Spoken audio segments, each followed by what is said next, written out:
The room is dark and silent, yet the battle has already begun. You hit snooze again, feeling that heavy weight of another morning defeat weighing on your soul. We often shame ourselves for this lack of discipline, calling it laziness. But the truth is much more complex than just a simple lack of character or strength. Think of the books you never started and the gym shoes gathering dust. These aren't just failures, they are symptoms of a strategy that relies on something fragile. You tell yourself tomorrow will be different, that you will find the strength. But willpower is not a superpower. It is a finite resource that drains every hour. Today, I want to show you why relying on your will is a losing game. It's time to stop fighting yourself and start redesigning the world around you. Every tick of the clock represents a moment where your energy is spent. You cannot drive a long journey on an empty tank of gas, no matter how hard you try. I am going to teach you the art of choice architecture. It is the secret to making discipline look easy, turning difficult actions into your most basic instincts. Forget everything you thought you knew about being tough. True discipline isn't about the strength of your mind, but the cleverness of your environment and your choices. Let us explore the mechanics of your mind and the battery of your will. Once you understand the engine, you can finally learn how to drive it correctly. Every morning, you wake up with a full battery of willpower. It feels like you can conquer the world, but every choice you make slowly drains that power. Even small decisions, like choosing your outfit or deciding what to have for breakfast, take a toll. These tiny moments are the silent killers of your daily focus. By the time you finish your morning emails, your mental energy is already halfway gone. You are spending your most valuable currency on tasks that offer very little. Resisting an impulse or suppressing anger at a difficult colleague is exhausting. Your brain is working overtime, burning through fuel just to keep you acting professional. Think of me as a friend walking beside you. I've been there, exhausted by 6 p.m., wondering why I can't find the motivation to do what matters. This is why you choose fast food over a healthy home-cooked meal at night. It's not that you're lazy, your brain simply doesn't have the fuel left.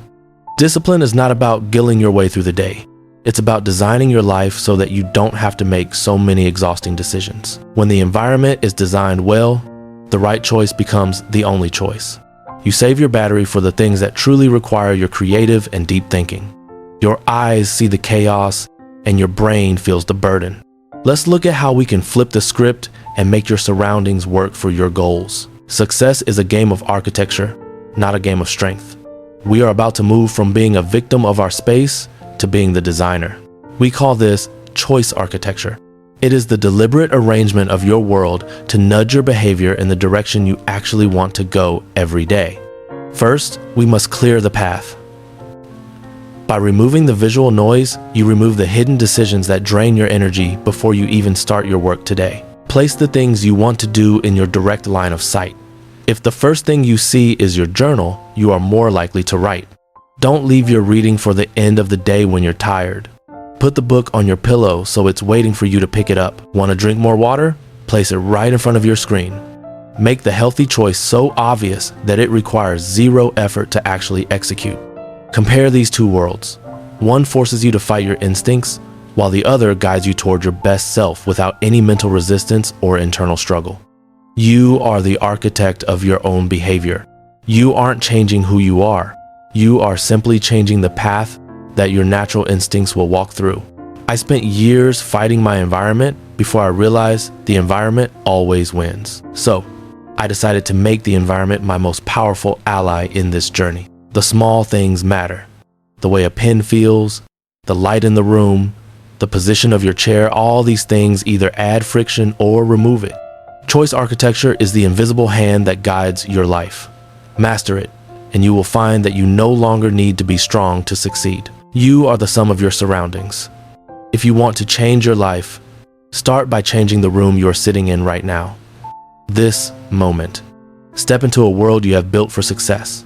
Let the architecture do the heavy lifting while you simply show up and enjoy the process of growing. To start a new habit, you must reduce friction to zero. Your gym clothes should be ready and waiting, staring at you before you even wake up. When your shoes are at the door, the decision is already made. You don't have to think, you just have to step into them and start moving. The goal is to make the beginning so easy that it would actually feel weirder to stop than it would to just keep going forward with it. If you want to write, leave the draft open the night before. When you open your laptop, your work is already there, waiting for your first thought. Turn off the noise before it even starts. By silencing your notifications, you remove the friction of being pulled away from your most important deep work tasks. When the path is clear, the work flows. You are no longer fighting against the world. You are moving with the rhythm you have created for yourself. This is the principle of zero friction. Momentum is your best friend. Once you get the ball rolling, the system takes care of the rest of it. I found that my most productive days weren't the ones where I was the toughest, but the ones where I prepared the most the night before. Your morning should be a sequence of events that require no thought. Like a well-choreographed dance, each move leads naturally and easily into the very next. You don't need willpower to brush your teeth. It's an instinct. We want to make your most important goals feel exactly like that simple morning habit. Design the channel, and the energy will follow. You are the sculptor of the riverbed, ensuring that your life flows toward success rather than toward distraction. Spend 5 minutes tonight to save 5 hours of struggle tomorrow. Preparation is the bridge between who you are now and who you want to become. Seamless transitions are the hallmark of a well-designed life. When there is no gap for doubt to enter, there is no chance for you to fail. Now, let's talk about the enemy, temptation. While we want to reduce friction for good habits, we must do the opposite for the bad ones. Temptation is only strong when it is easy. If you make the things you want to avoid difficult to reach, you reclaim your power over them. Put the phone in another room.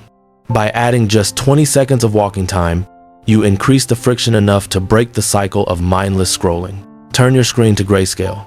Strip away the dopamine-inducing colors that the apps use to hook your brain. Make your phone a boring tool, not a toy. Delete the apps that steal your time. If you have to log in through a browser every single time, you'll find you want them much less. Hide the remote. If you have to go on a treasure hunt just to watch TV, your lazy brain will often decide to read instead. Tools like these can be your digital architects. They build walls around your focus, ensuring that the path to distraction is blocked by a solid gate. Technology can either be a source of friction or a tool for freedom.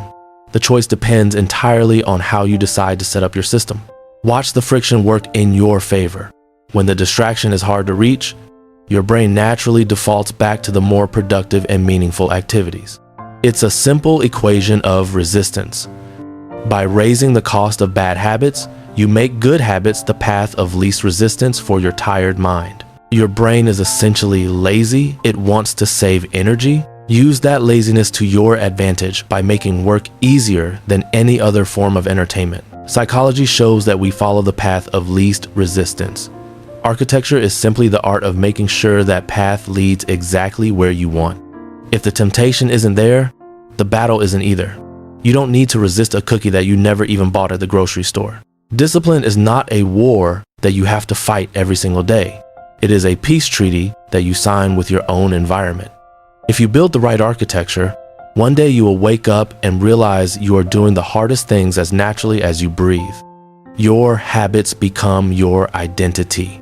You are no longer someone trying to be disciplined. You are simply someone who lives a well-ordered and purposeful life. The relief of not having to fight yourself is the greatest reward. It's a quiet form of freedom that most people will never truly experience. You don't need a will of steel. You just need a system that is smarter than your impulses. You have the power to build that today. Start small. Move one thing in your room today to make a good habit easier. That one small shift is the beginning of your new life. Building a system is an act of self-love. It is you taking care of your future self, making sure they have the best chance to succeed. Your home should be a temple of your intentions, not a museum of your distractions. Design it with the purpose and the love you deserve. Thank you for being here and for choosing to take control. The journey to a better you starts with the very next choice you make. Build the system and forget the will. This is the path to true mastery. I believe in your ability to design a life you love. Now, go out and be the architect of your own greatness. The world is waiting for the version of you that finally stops fighting themselves.